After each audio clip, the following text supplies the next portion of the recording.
Eno ye program yo ensulo ey'enkya wano ku 3 ABN TV. Yiga okutandika olunaku ne Katonda. Olamusaako mukwano wasuza otya?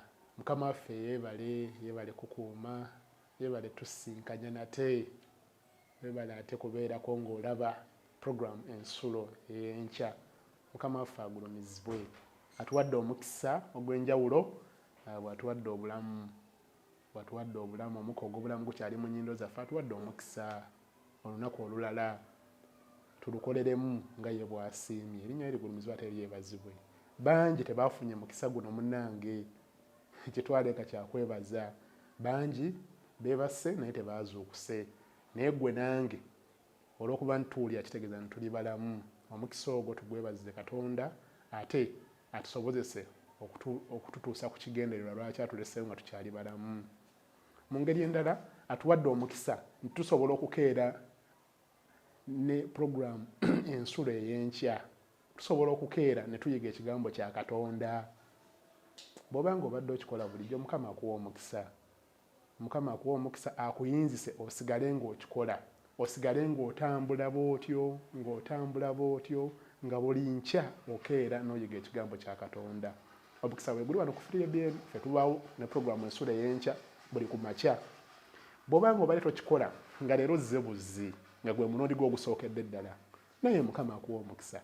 Kati Mukama akuyinzise n'oluddako n'olunaku oluddako osobole okubeera nga okeera n'ekigambo kya Katonda. Bw'okeera n'ekigambo kya Katonda, ekigambo kya Katonda kirina amaanyi.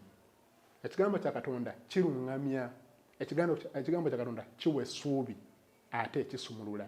Ogenda yita mu lunaku lwonna ng'olina amaanyi, ogenda yita mu lunaku lwonna ng'olina okuluŋŋamya, ogenda kuyita mu lunaku lwonna ng'olina essuubi, n'ebyokola bijja kuba bitambula kubanga ojja kuba olina amaanyi agava mu kigambo kya Katonda.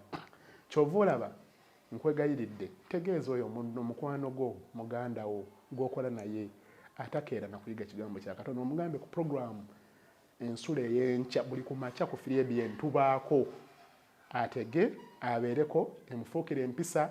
Ajja kubuulira nga wayisa akaseera katono nti Mukama amukoledde ebikulu. Ajja kubuulira ng'obulamu bwe bukyusiddwa mu ngeri ey'enjawulo. Olwaleero tuzze n'ekyokuyiga. Nze muganda Ronald Seremba, nzaaliweera. Olwaleero Ronald Seremba nva mu kanisa y'e Kanyanya ey'Abadiventi. Mu kanisa y'e Kanyanya mpeereza ng'omukulembeze w'ekitongole ky'essomero lya Sabbiiti. Nze Mukama gwawadde obubaka olwaleero nkukulemberemu nga tuyiga. Nsaba tuyigirize.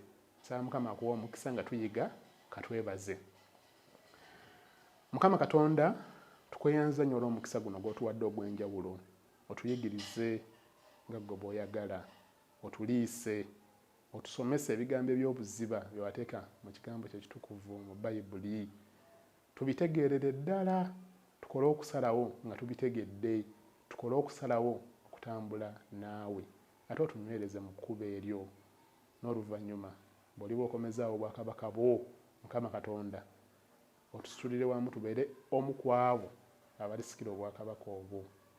Beera nange nkulemberemu nze mbule ng'olabike. Nze mbeere omuzindaalo gw'oyogere eri omuddu wo, eri omwana wo oyo ateze programu eno ensulo ey'enkya. Otulisize wamu ekigambo kyo bwe tusabe nga tukkiriza ku bwa Yesu Kristo Mukama waffe.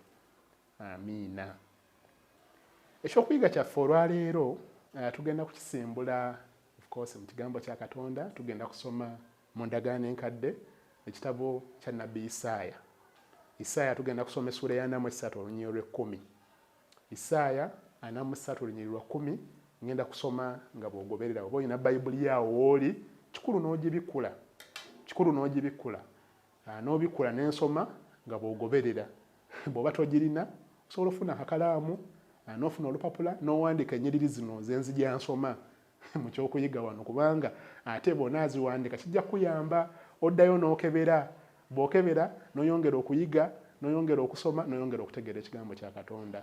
Ate bw'oteekateeka n'oggula Bayibuli, bw'oligigula ojja sobola okwesomera ennyiriri zino ze wawandiika wansi. Isaaya 43:10 wagamba bwe wati: mmwe muli bajulirwa bange, bw'ayogera Mukama. n'omuweereza wange gwe nalonda mulyoke mumanye munzikirize mutegeere nga nze nzuuyo tewali katonda eyabumbibwa okusooka nze so tewaliba alinzirira erunyiriri lw'amaanyi oluwulidde kandodde mu Isaaya 43:10 mwe muli bajulirwa bange bw'ayogera Mukama n'omuweereza wange gwe nalonda mulyoke mumanye munzikirize mutegeere nga nze nzuuyo tewali katonda eyabumbibwa okusooka nze so tewaliba alinzirira ekikyusa obulamu gwe mutwe gw'ekyokuyiga teri katonda eyabumbibwa oba olina katonda oba omusiba mu kiwato oba ali mu kibbo oba ali wansi wa kirano oba wamuteekawo ku mmeeza teri katonda yabumbibwa okusooka katonda yaliwo ku ntandikwa y'entandikwa y'ebintu byonna katonda ye yaliwo ate teri katonda agenda muddirira teri katonda agenda kudda mu kifo kye kugamba his God Almighty ye katonda yekka agwanidde okusinzibwa. Kenneth ne Letitia baali baweereza mu kanisa.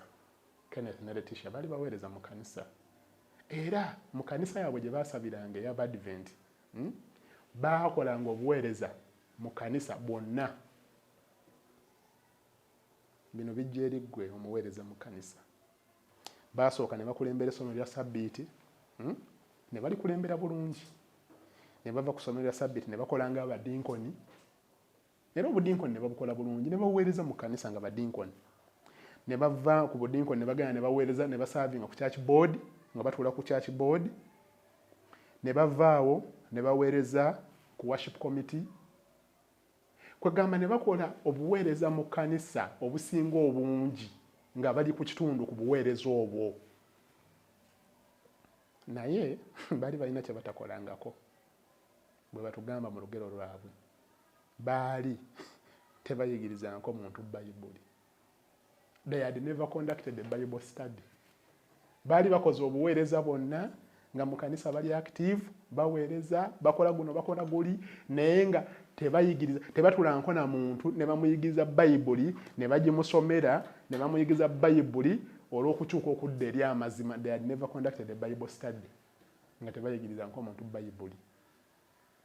Era omusumba we yateekateeka program ey'okubuulira enjiri ne bakola cards eziyita abantu evangelistic cards ng'omuntu oyo bw'afuna kaadi eyo addamu oba ali interested oba ayagala bamusindikira omubuuliza gy'ayiga naye ekigambo kya Katonda oba tayagala.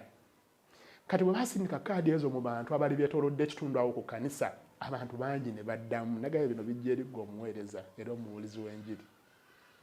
Abantu bangi ne baddamu. Abantu bano bwe baddamu kaadi zino ezijja ku kanisa ne bazifuna ne bamanya nti tulina abantu bwe bati be tugenda osindikira ababuulizi b'enjiri bagende babasinkane maka gaabwe bababuulire enjiri. Kenneth ne Letitia nabo ne babawaaba okubuulira. Ne boogera n'omusumba naye nga musumba g'amazima gali nti tetukondakitingako Bible study tetuyigirizangako muntu yenna era tuwulira tutidde. Bagamba nti batya ne batya nnyo ne bagamba bagenda tandikira wa nga balaba tekisoboka tebakikolangako era balowooza kizibu nnyo ne batya bambi. Naye tebaaganda kufuluma ne bafuluma ne bagenda ne babuulira. Naye nga tebannaba kutuuka kubuulira bwe bafuluma ne batuuka ku mulyango we babagambye bagenda okubuulira. Ne basooka bayimirirawo nga batidde n'okukonkona. Ne basooka babeerawo ne beebuuzabuuza olwamba nti omwoyo wa Katonda abawo obuvumu ne bakonkona ku luggi.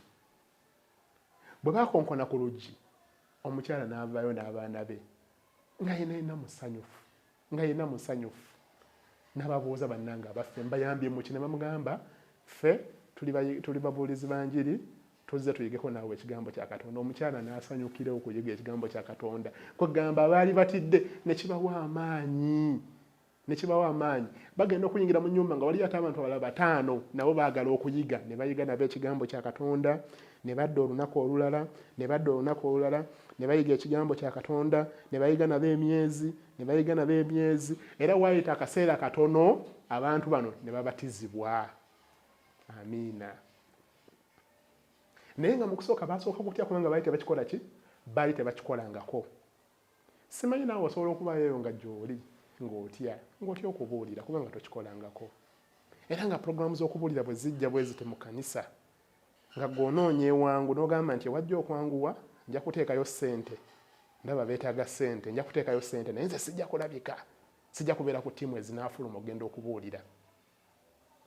Naye nga bambi ng'otya butya olw'okuba tokola ki? Tokikolangako. Ekigenda okukyusa obulamu bwo gwe kwe kufukamira ku maviivi n'osaba Katonda akuwa omukisa ogugenda okugabanako Yesu wo gwe wakkiriza n'abantu abalala. Ekikyusa obulamu bwo gwe kwe kugabana Yesu n'abantu abalala. Bw'ogabanako Yesu ogwe wakkiriza n'abantu abalala naawe okula, obulamu bwo bukyuka. Engeri gy'oyinza okunywezebwa mu bukristaayo bwo n'onywera n'obeera mukristaayo wa muzinzi n'obeera mukristaayo anywedde ng'ofuuse omukristaayo agabanako Yesu we n'abantu abalala. Ssebo oba nnyabo, muvubuka oba omukadde, Yesu wo ogwana omugabanako n'abantu abalala. Ekyo kigenda kukyusa obulamu bwo. Kubanga Yesu tewamukkiriza bukkiriza ng'omuteeke wansi w'ekibbo omubikkeko omutuuleko. Weetaaga okole siteepu esooka nga bano bye baakola. Weetaaga ofune obuvumu, weetaaga osabe Katonda akuwa omwoyo we, akuwa amaanyi, akuwa ebigambo eby'okwogera. Otambule okole siteepu esooka osisinkane omuntu oyo agenda osookera ddala mu bulamu bwo oyige wamu naye. Nkakasa obulamu bw'omuntu oyo bugenda kukyuka naye ate n'obulamu bwo bwennyini naye bugenda kukyusibwa era bujja kukula mu bulamu obw'omwoyo. Njagala nsomeko kennyiriri mu Bayibuli nga sinaba kudda ku lunyiriri lwe twasomero tujja osembayo nalwo. Naye waliwo olunyiriri lwe njagala nsoma mu Bayibuli luli mu Matayo essula ya 5 olukulaga nti weetaaga Yesu wo omugabaneko n'abalala. Matayo essula ya 5, Matayo ali mu ndagaano mpya. Matayo essula ya 5 tugenda tandika ku nnyiriri 13 tujja kutambula tutuuke paka ku lunyiriri ng'olwe 16. Wagamba bwe wati, mmwe muli munnyo gwa nsi, nti naye omunnyo bwe guggwaamu ensa balirungamu munnyo nnabaki. Bwe guggwaamu ensa tegukyasaana nate wabula okusuulibwa eweeru abantu okugulinnyirira. 14. Mmwe muli musana gwa nsi. Ekibuga bwe kikubibwa ku lusozi tekiyinzika kukisibwa, so tebakoleeza ttabaaza okugivuunika mu kibbo wabula okugiteeka waggulu ku kikondo kyayo naye ebaakira bonna abali mu nju. 16 ngenda okusembyayo. Kale omusana gwammwe gwakenga bwe gutyo mu maaso g'abantu, abantu balabenga ebigambo ebirungi bye mukola balyoke bagulumize Kitammwe ali mu ggulu. Bw'oba wakkiriza Kristo, bw'oba oli mu kkanisa, oze oyiga, omaze ebbanga ng'oyiga, ku Ssabbiiti oyiga, olina n'ekitabo kya lesoni, olina enjigiriza ya Bayibuli, olina Bayibuli, osoma n'oyiga. Kati kye kiseera oyase omusana gwo gwakira abalala. Olunyiriri lutugambye Yokaana 5:16 lugambye nti omusana gwaffe gwakenga bwe gutyo mu maaso g'abantu. Ffe tuli musana gwa nsi. Y'ensonga lwaki olina okuvaayo n'ovaayo gy'obadde weekwese nga bukanako baleeta pulogulaamu z'okubuulira gwe tobuulira kubanga otya, kubanga olowooza tolina kyakwogera. Olina okuvaayo n'oyasa omusana gwo. Nagambye omusana gwo n'ebikolwa biri part of omusana gw'oyasa. N'oyasa omusana gwo n'otegeeza abantu, n'olaga abantu ebikolwa bye ebirungi ebivudde mu kukkiriza Kristo. Awo nno ekyawandiikibwa kigambye nti bajja kugulumiza Katonda waffe ali mu ggulu. Omusana ekyawandiikibwa kigambye nti osobola okukuba ettabaaza n'ogibikako ate wansi mu kibbo. Nedda, bw'ogikuma ogituuza ku kikondo, ekitangaala kyayo ne kisobola okwakira abo bonna bonna abali mu nju. Kati naawe wafuna omusana, wayiga ebintu bingi. Bantu bangi abayaayaana tebakulimba nti abantu baggwayo oba abantu batono abeetaaga okuwulira ekigambo kya Katonda. Nedda, abakristaayo wano ku nsi be batono, abakkiriza Kristo be batono, abatana bakukkiriza be bakyasinza obungi, bangi bayitirivu. Era y'ensonga lwaki olina okuvayo gye weekwese, olina okuvayo ku Kristo wo gw'otuddeko, olina okuvayo n'oyasa omusana n'otandika okuyiga ekigambo kya Katonda nga Kenneth ne Letitia bwe baakola.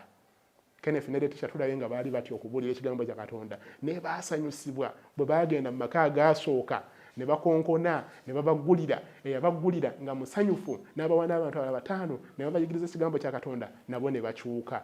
Naawe ogwana okuvaayo, naawe ogwana okwasa omusana, naawe kyekiseera oveeyo obuulire ekigambo kya Katonda. Bw'onaabuulira ekigambo kya Katonda awamu n'okusaba kigenda kyusa obulamu bw'omuntu oyo gw'obuulidde, ate n'obulamu bwo nabwo bugenda kukyuka, obulamu bwo bw'omwoyo bugenda kukula. Kino kyekiseera. Tokkiriza munnyo gwo kuggwaamu nsa, kubanga gw'oli munnyo mu nsi. Beera mu nsi ng'obuulira ekigambo, beera mu nsi ng'otegeeza abantu nga beebuuza ebibuuzo bingi mu nsi eno etabudde nga buli omu yeebuuza bannaye tuddawa, bannaye tulagawa, bannaye ensi etutwalawa, bannaye kino kiri kitya, bannange kino mwakirabye, bannaye kino. Beerawo ng'olina ebyokuddamu, ate ebyokuddamu nga tebiva walala wabula ng'obikola Bayibuli n'obibawa ne byanukula obulamu bwabwe. Oli munnyo gwa nsi, oli musana gwa nsi, okuba lwakkiriza Kristo. Nze naawe tuli musana gwa nsi.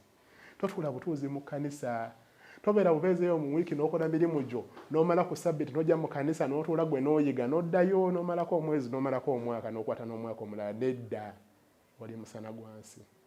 Ebikolwa bye birungi, omusana gwo gulina okwakira abantu bo bonna abakwetoolodde, abooluganda, ab'emikwano, b'okola nabo, buli muntu omusana gwo gulina okumwakira.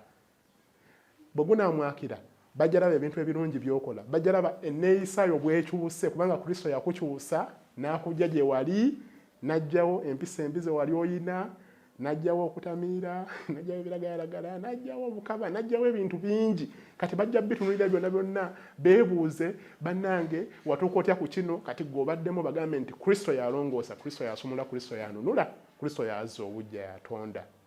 Bwe banaakitegeera ekyo balyoke beegatte ku Kristo, balyoke bajje eri Kristo, balyoke basalewo kumwetwalira ng'omulokozi w'obulamu bwabwe, beeteeketeeke olw'obwakabaka obugenda okujja. Ekyo kyekikyusa obulamu.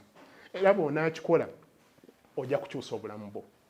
Bw'onaakikola eky'okuyigiriza abalala ogenda kukyusa obulamu bwabwe. Abantu abaali basobeddwa bajja kujjanga mu maaso eyo nga bakwebaza, nga bagamba weebale bannange tubuulira njiri, weebale tubuulira njiri. Abantu abatabuddwa embeera enzibu kaakano bajja kujja mu maaso eyo nga bakwebaza, ojja kukyusa obulamu bwabwe. Naye nagamba ekisingira ddala ogenda kukyusa naawe obulamu bwo. Bw'oyigiriza omuntu omulala Bayibuli gwasinga ofunamu, gwasinga okuyiga. Mukama akuwa omukisa, Mukama abeere naawe, Mukama ayite naye mu lunaku lwonna ng'akkubiriza okubaako ky'ogabana n'omulala ku mawulire amalungi agali mu Bayibuli. Mukama akusobozesa, akuyinzise, totya. Omwoyo wa Katonda agenda kukuwa ekyokwogera. Omwoyo wa Katonda agenda kukusobozesa okugabanako n'abantu abalala mu Bayibuli. Omwoyo wa Katonda agenda kuyinzisa, ajja kuwa amaanyi, ajja kuwa ebigambo ebituufu ebyokwogera. Oli ne bw'anaabeera akaluba atya ng'omutya, omwoyo wa Katonda ajja kukusobozesa. Mukama akuwa omukisa, Mukama akuume, Mukama akusobozese. Nsabe nga nzikiriza kuwa Yesu Kristo Mukama waffe. Katusabe. Katonda waffe, tukweyanzizza kubanga otuwadde obubaka enkya eno ey'olwaleero, otuwadde obubaka obugamba nti ekikyusa obulamu bwaffe. Mukama twetaaga okukyusa obulamu bwaffe. Tubadde nnyo we tuli, tubadde nnyo abakristaayo abaakona nga tuli awo tutudde awo tetukula, tetweyongerako, tuddirira buddirizi. Obulamu bwaffe bwetaaga okukyuka. Ate ng'ekigambo ky'otuwadde olwaleero kigamba nti bwe tunaatambula ekigere ekisooka ne tusalawo tugende tugabaneko n'abalala, obulamu bwaffe bujja okukyuka.